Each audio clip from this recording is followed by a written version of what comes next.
Rapport définitif sur l'association Makoto Shikonde Dojo.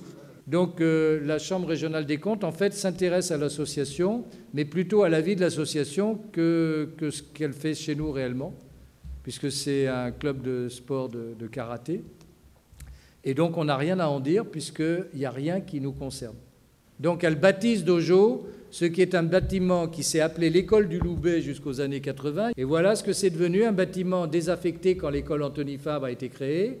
Derrière, il y avait avant un centre d'hébergement provisoire qui est fermé parce que obsolète et amianté. Et donc, il reste que cette école désaffectée. Et c'est vrai qu'on m'a proposé en 1995-96, il y a 25 ans, d'occuper les locaux qui étaient abandonnés pour pas qu'ils se délabrent davantage. Et j'ai trouvé bien qu'il y a un club de karaté là. C'est avenue des Baumettes, en face de Mercedes. Hein. Ça fait donc 25 ans. Et donc, je ne sais pas trop pourquoi ils s'y sont intéressés d'un coup, sans aller le voir. Parce que s'ils avaient vu, je pense qu'ils auraient compris que ça ne mérite peut-être pas un intérêt particulier. Et puis, nous, on n'a rien à dire puisqu'on ne verse aucune subvention. Une fois, en 2016, et au bout de 20 ans, on a donné 1 500 € pour la commune, c'est tout. Et donc, il nous a fait une remarque bizarre, que je trouve même inquiétante. C'est-à-dire qu'ils ont mis un titre que c'était une association étroitement liée à la commune. On ne les voit jamais.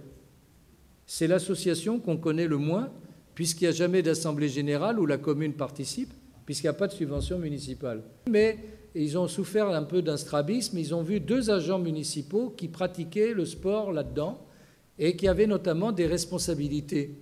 Et une pauvre agent de chez nous, dont je tairai le nom, la malheureuse, hein, qui avait le tort en 95-96 d'être à la direction générale des services. Elle n'y est plus depuis longtemps, depuis 2014 elle est aux ressources humaines, et le fait que cet agent pratique le karaté et soit trésorière en même temps, ça paraît bizarre pour la Chambre régionale des comptes. Alors là, nous, on est inquiets quand même, parce que si désormais des agents municipaux ne peuvent plus pratiquer le sport dans leur commune, dans les clubs sportifs de la commune, avec une suspicion éventuelle de conflit d'intérêts, là, ils sont en train d'inventer quelque chose. Hein. Le problème, c'est qu'il n'y a pas de subvention. Donc, quel est le problème? Où est le conflit d'intérêts? Nous, les locaux, on est très contents d'avoir l'association qui nous les a entretenus, qui a évité qu'ils soient délabrés, squattés, clochardisés. Et ça va continuer puisqu'on n'a pas d'obligation particulière. Donc, voilà.